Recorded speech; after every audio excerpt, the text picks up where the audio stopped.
শিক্ষা বইও আমরা দেখি দেব দেবী মূর্তির ছবি খুঁজে পাওয়া যায়। বলবেন যে ভুল হয়েছে। আচ্ছা, কারা এই ভুল করলো? সাম্প্রদায়িক সম্প্রীতি নষ্ট করবার জন্য কারা ষড়যন্ত্র করলো? এখনো আমরা দেখি নাই তাদের খুঁজে বের করে শাস্তির মুখোমুখি করবে। করে না, ইচ্ছাকৃত করা হয়েছে। ইচ্ছাকৃতভাবে ইসলাম শিক্ষা বইয়ে দেব দেবীদের মূর্তি আনা হয়েছে। 3, জাতিকে সচেতন করা, জাতিকে বোঝানো। 3টা কাজ আমাদের অবশ্যই করতে হবে। আমি মনে করি শিক্ষা এই সেমিনারকে ফলপ্রসূ করতে হলে হেফাজতের নেতা কর্মী দায়িত্বশীল উপস্থিতিকে এই 3টা বিষয় চূড়ান্ত করতে হবে। বড় একটা কঠিন সময় অতিক্রম করছি আমরা। তারা পৌত্তলিকতা প্রদর্শন করবে, পৌত্তলিকতাকে জায়গা করে দেবে, আবার ভয় দেখাবে আমাদের। ও কাইফা আখাফু মা আশরাকতুম ওয়ালা তাখাফুন, কাইফা আখাফু মা আশরাকতুম, তোমরা যাদের পূজা করো, পৌত্তলিকতার ভয় দেখাতে চাও, ভাস্কর্যের ভয় দেখাতে চাও, মূর্তির ভয় দেখাতে চাও, যারা ভাস্কর্য পূজা করে, মূর্তি পূজা করে, পৌত্তলিকতায় বিশ্বাসী, তাদের ভয় দেখাতে চাও। আমরা কি করে ভয় পাবো এইসব বিষয়কে? পরিষ্কার বলছি, আমার অবজারভেশন নয়, আলেম ওলামারা এখানে আছে। 2013-তে 13-14-তে একবার এই শিক্ষা ব্যবস্থায় আমূল পরিবর্তন করার পরে হেফাজতে ইসলামের দাবির মুখে সরকার যত ধরনের নাস্তিকতা, পৌত্তলিকতা প্রবেশ করিয়েছিল বাদ দিয়েছে। এবার আবার নতুন করে এগুলো কেন আসছে? আমরা এমন একজন শিক্ষামন্ত্রী পেয়েছি যিনি জয় জগন্নাথের জয়ের স্লোগান দেন। ওলামাদের কাছে আমার প্রশ্ন, মূর্তির জয়, হুবল, হুবলের জয়, এটা তো মুশরিকদের স্লোগান। রাষ্ট্র ধর্ম নিরপেক্ষতায় তোমরা চালাও, তুমি ব্যক্তিগতভাবে তোমার পরিচয় কি জাতি জানতে চায়? ওলামাদের আজকে এ বিষয়ে কথা বলতে হবে। এমন এক শিক্ষামন্ত্রী আমরা পেয়েছি, সে যদি থাকে খুব বেশি সময় লাগবে না, এদেশের শিক্ষা ব্যবস্থায় পৌত্তলিকতা আর নাস্তিকতায় ভরে যাবে।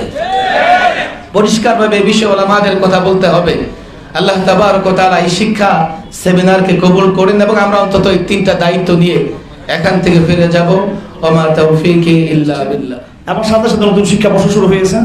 দরকার ছিল আনুষ্ঠানিকভাবে হেফাজত ইসলাম পক্ষ থেকে বৈঠকটা হওয়া, কিন্তু সেই সময়ের স্বল্পতার কারণে আমরা তৎকাল চট্টগ্রামে যারা ছিলাম, মহল্লা সভা নিজামপুরি হাটাতে আমাদের শিক্ষক এবং হেফাজত কয়েকজন দায়িত্বশীল সহ সবাই আমরা কিন্তু হতে পারি নাই। তৎকাল যারা ছিলাম আমরা তার সাথে দেখা করেছি। বিষয়টা খুব গুরুত্বপূর্ণ।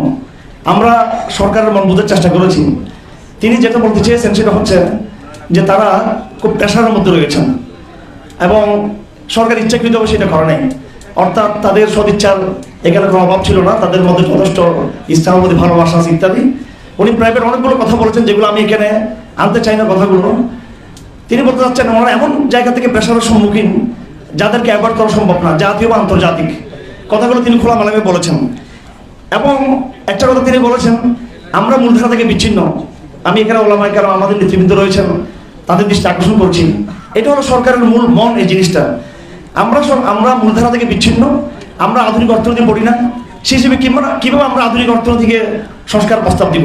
আমরা রাষ্ট্রবিজ্ঞান পড়ি না, রাষ্ট্রবিজ্ঞান পরিবর্তনের প্রস্তাব আমরা দিতে পারি না। আমরা স্কুল কলেজের ইতিহাস, সাহিত্য, সংস্কৃতি পড়ি না, মাদ্রাসা পড়ানো হয় না। সেজন্য এগুলো বদলানোর আমাদের প্রস্তাব দেওয়ার অধিকার নেই। এই কথা মন্ত্রীকে এবং প্রধানমন্ত্রীকে, গোয়েন্দা সংস্থাগুলোকে এবং যারা শিক্ষা কমিটি, সরকারের যে কমিটিগুলো রয়েছে সংশ্লিষ্ট, তাদেরকে বুঝিয়েছে। তারাই বলেছেন কিছু নাস্তিক, বিশেষ করে এনজিওরা, এমনকি আলিমাদের সাথে সংশ্লিষ্ট কিছু নেতৃবৃন্দ তাদেরকে কথা বুঝিয়েছেন যে কমিদের কোনো অধিকার নাই শিক্ষা নিয়ে কথা বলার জন্য।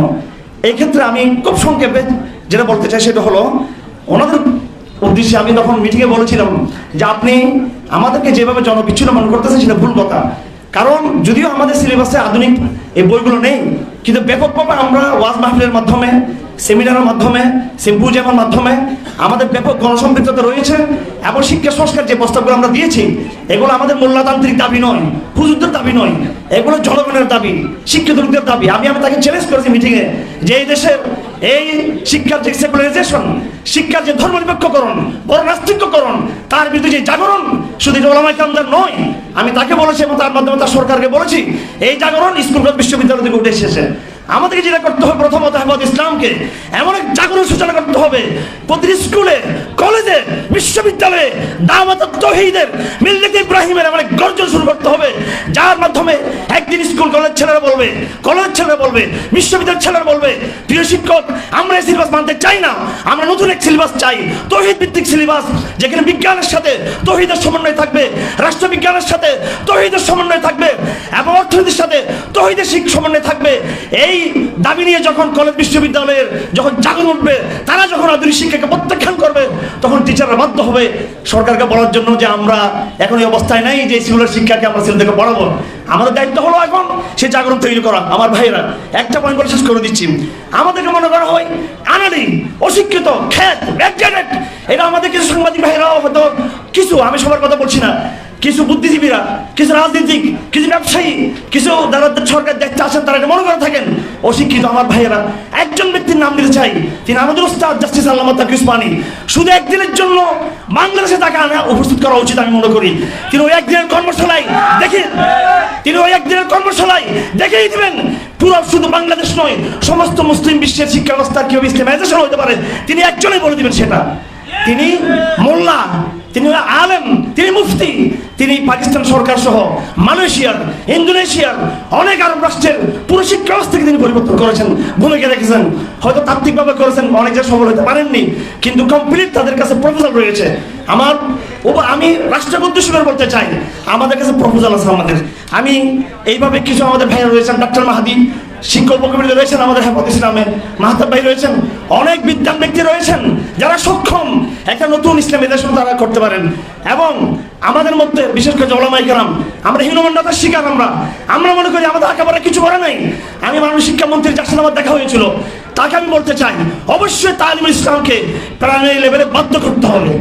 এবং এটা আমরা ওলামায়ে কেরাম বুঝি না যে তালিমুল ইসলামটা কি কিতাব। বেহেশতি যাওয়ার কিতাবকে ষষ্ঠ শ্রেণী থেকে দশম শ্রেণী পর্যন্ত বাধ্যতামূলক পড়াতে হবে। এটা আমি চট্টগ্রাম শহরে তালিমুল ইসলাম কিতাবটা পড়াই, ইঞ্জিনিয়ার, ডাক্তার, প্রফেসর, র্যাবের অফিসার, পুলিশ, আমি নিজে সেটা সপ্তাহে 2 দিন আমি ক্লাস করাই। এই জন্য ওলামায়ে কেরামকে প্রথমে নিজেদের আত্মমূল্যায়ন, আত্মনির্ভরশীল হওয়া, নিজেদের ঐতিহ্য সম্পর্কে, আকাবিদের অবদান সম্পর্কে আমাদেরকে সে আত্মমূল্যায়ন থাকতে হবে। ভারতবর্ষ রাষ্ট্রপতি থানি রহমতুল্লাহ আলী সামাজিক আন্দোলনের মাধ্যমে সমস্ত নারীদেরকে প্রথম তিনি শিক্ষার তিনি বীজ বপন করেছেন। এবং আধুনিক ভাইয়েরা মনে রাখবেন, যারা বুদ্ধিজীবী রয়েছেন, সরকার যারা রয়েছেন, যারা মনে করেন আমরা খ্যাত, আমরা অশিক্ষিত, এই কেমব্রিজ ইউনিভার্সিটি এবং এই অক্সফোর্ড, এই হার্ভার্ড বিশ্ববিদ্যালয়, প্রত্যেকটা বিশ্ববিদ্যালয়ের জন্ম হয়েছিল গির্জা থেকে। এবং মানব ইতিহাসটা কি হয়েছে, পৃথিবীর ইতিহাসে এই আধুনিক শিক্ষার বয়স 200-300 বছর বেশি নয়, সেকুলারিজমের বয়স 150-200 বছর বেশি নয়।